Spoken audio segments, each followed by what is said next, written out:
Right, so let's take a look at issues that are affecting the communication industry, and I think SABC taking centre stage. On Tuesday, Minister Ayanda Dlodlo appeared before the Communications Portfolio Committee along with the senior SABC management. The SABC finances were under the spotlight, revealing that the organisation has posted a loss of nearly R1 billion. Further, one of the biggest challenges of the entity is that the organisation is functioning without a board of directors at the moment. Joining us from our SABC Hatfield studios, Qinisile Delwa is the Director General at the Department of Communications. It's good to have you. Thank you very, very much for being with us, DG. Good morning, Leanne, and good morning to the viewers, and thanks very much for having me. No, thank you for joining us. So let's get into the business of the SABC, because as we sit here and we have this conversation, some of the SABC operations have actually been put on hold because of finances. How bothersome is this to the department, and how will you see that the SABC will never get into this kind of financial difficulty that we find ourselves in right now again? Well, Leanne, it is a great concern to the department because, as you know, the Department of Communications is supporting the minister as the shareholder representative. So since coming in, coincidentally, when the minister came in, the interim board was coming in as well, and that was one of their main priorities at the time, to get SABC's financial stability back on track. And as you know, it's public knowledge, one of the attempts in doing that was to seek a government guarantee from National Treasury, which at the time we thought was the best option that could get SABC financial relief to a great extent. To date, that process has not been finalized, and as a result, the organization feels the pinch. We are in discussion with the executive at the SABC to say they must look at other mechanisms perhaps now of where we can source additional funding for the SABC. Yeah, you know, one of the concerns raised by our acting GCO at the moment, Nomso Peliso, is this funding model. What is the department going to do about this? Because this seems to be one of the biggest issues at the moment. Well, we think it should be part of the SABC's turnaround strategy because broadcasting globally has changed, Leanne. There are other platforms now within which we think the SABC needs to play in, where advertising traditionally that used to come to broadcasters is moving into your online platform and all of that.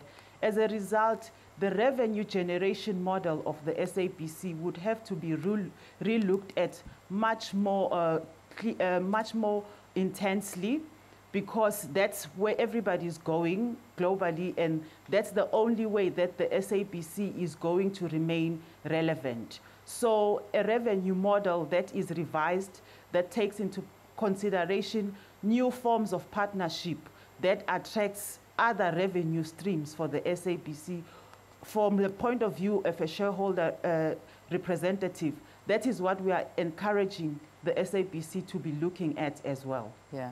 Also, the bailout, the SABC bailout, because this is something that's been on the cards for a very, very long time. We saw our results coming in. It was just horrific to see how badly the organization was doing. Yesterday, our reporter out in Washington, Sharon Bryce Pease, actually spoke to the minister and posed that question to him about the bailout and helping SABC. He, of course, put the SABC with other state-owned entities and saying that if there's not good leadership, it'll never turn around and that money won't be seen.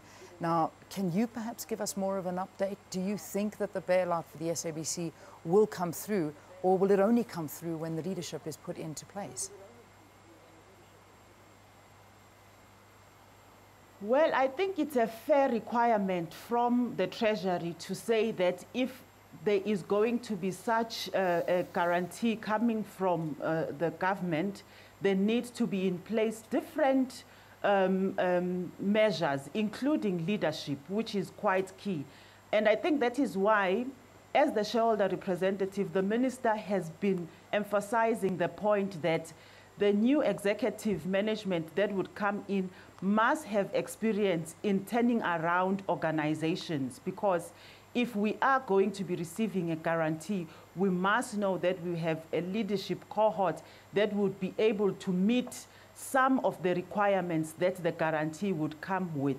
Because surely it cannot be business as usual for the SABC in terms of keeping to governance checks and making sure that we don't find SABC at the point where it is today.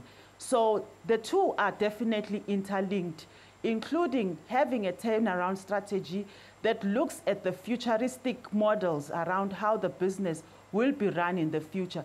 Those are very key elements of the motivation that we would have to put through to convince Treasury to give us the guarantee. So yeah, to that extent, I agree with you. Leadership in the SABC at the level of the executive is very much important as part of a bouquet of things that would have to be looked at as Treasury considers giving the SABC a guarantee. Yeah, so this now puts us in an even more difficult position, because we've got names of a board. I mean, the process has been underway for a while now. There was parliamentary questions into candidates for the board. It was whittled down where those candidates have now been recommended. The list has been sitting there for quite some time. SABC is operating without a board. In fact, the acting positions are coming to an end very soon as well, of the GCEO, the COO, all of those positions. And this is going to leave a massive leadership void. So let's start off with the board. Why is there such a delay? Can you help us understand why this board has not been appointed? Well, Leanne, I think the presidency has recently released a statement to that effect. As matters stand, that process is with the presidency. Last week, the minister did submit the verification of qualification and other security pre-screening which we had to do. And I just think that from henceforth, because the department has done what it was expected to do, and the presidency has pronounced on the matter, that the questions of the board really should be directed to the presidency. But of course, we are in conversation or in consultation with the presidency, and are hopeful that this process will be finalized soon, as they have publicly stated. Yeah, they certainly are, because, you know, this is, I know they keep talking about it, and I think there was a statement coming out from the presidency saying that he only received details after 5 o'clock on Friday. This was last week Friday, and so it's going to take time.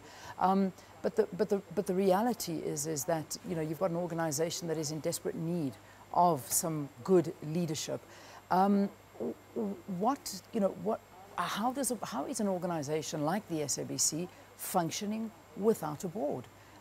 This surely must be a massive worry for you as the department. Yes, it is concerning, but I think Minister also in Parliament did speak to this matter. In the absence of the board, as it sometimes happens, and as a result, there are measures that are put in place in terms of legislation to deal with that. And in this instance, the PFMA provides that in the absence of the board, the minister needs to appoint the accounting authority. And at this point in time, we do have that in place. The acting GCEO has been appointed by the minister as the accounting authority in the absence of the board. So from a governance or a PFMA point of view, we have put in place a mechanism to make sure that the systems and the accounting authority is in place. But quite correctly, the absence of the board makes it a bit difficult. The expiry of the terms of acting for the executives currently is a matter that the minister is seized with. The minister, in terms of the MOI, is empowered as well to extend these actings, and that is the intention until such time that the board is in place. So the delays that are being caused, and I'm going to talk, we're going to continue this interview after our break, but before we take this break, what I want to ask you is, you know, we see the minister making promises, and you know, there was word that within 2 days the board would be appointed. She then took to Twitter to say she never said that it was going to be in 2 days. I'm not actually too sure. I think that was at the beginning of October. But now we're sitting on the 12th of October. Where are we at? So surely this is enough time now. The qualifications board, I think, may have responded. We've looked at them. They've been whittled down. They've been asked questions. Their qualifications are in front of both the minister and the president. When can we finally see some decisions being made? I think I need to correct the fact that in Parliament, the minister did promise that what was a responsibility of the department was ensuring that there was a SAQA verification, which she then promised would be completed in 2 days. Right. And it was done. And I think it was very unfortunate that there was a miscommunication at the time that publicly Minister said she had not received that. In fact, the department had received that within the 2 days, and a day later we did submit everything to the presidency. And as matters stand, that's where it is now. So I think in terms of the promises that the department made, I think we've delivered. I must give credit to SAQA as well. They did deliver. And we really are just in a position where it's no longer in our hands. So it's now just waiting on the presidency. But doesn't the president only have the mandate to appoint the chairman and I think the deputy chair of the board? Is it his mandate within the Broadcasting Act to choose the board? Well, I think the Broadcasting Act is very clear that the president appoints the board on the recommendation of the National Assembly. So it is a joint responsibility. The president receives the recommendation and then the president appoints. Additional to that, then the president appoints the chairperson or designates rather the chairperson and the deputy chairperson. So that's how it's captured in the Broadcasting Act. All right, let's just quickly take a break. We'll have more after this. Joining us is the Director General Qinisile Delwa from the Department of Communications. Do stay tuned for part 2 of this interview.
Right, let's continue our conversation now talking about the SABC experiencing some turbulent times, including financial losses due to mismanagement, and is currently operating without a board. We're in conversation with Qinisile Delwa, who's the DG at the Department of Communications. Again, DG, thanks so much for staying with us here on the program. You know, there's a lot of worry at the moment doing the rounds, not only within the SABC, but outside of the SABC. We saw the now infamous SABC 8 writing an open letter as well, all talking about the fact that they're worried that the same issue is going to come about, that the SABC is once again going to be a captured institution. Assurances from the Communication Department, how are you overseeing that this doesn't happen?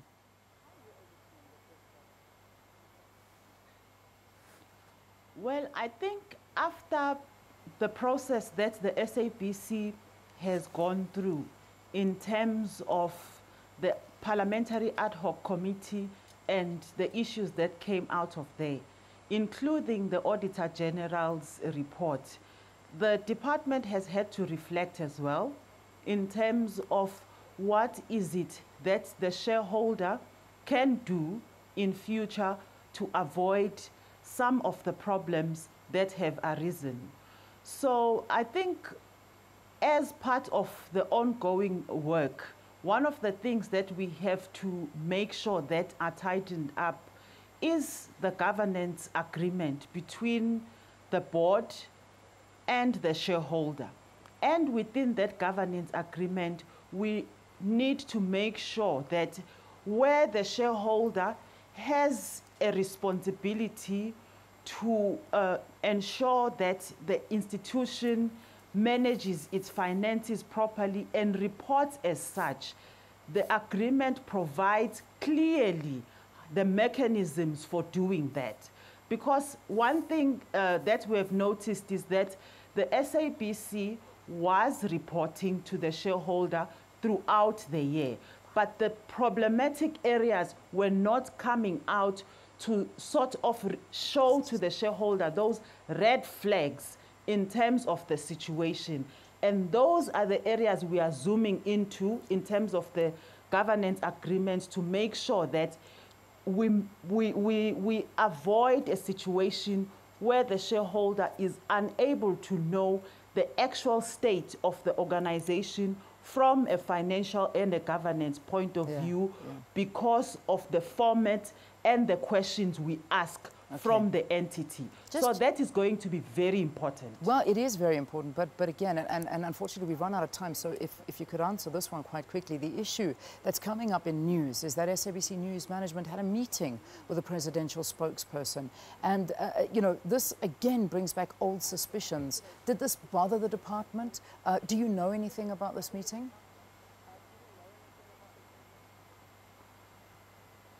Well, what I know is from the statement and the media reports, and the presidency has clarified the matter, in my view, to say that the journalists meet with spokespersons, whether it's a spokesperson in the presidency or it's a spokesperson in any other government department. So from that point of view, I think the meeting is a meeting that would normally happen in any case. And as a result, we don't read much into it, except the explanation that the presidency has provided, that it was a normal meeting as they would engage with any journalist and any broadcaster or news agency as and when it's required. So that's how we view it. All right. Unfortunately, we've got to leave it there. Qinisile Delwa, thank you for talking to us. She's from the Department of Communications, a Director General. She was in our Hatfield studios. Thanks so much.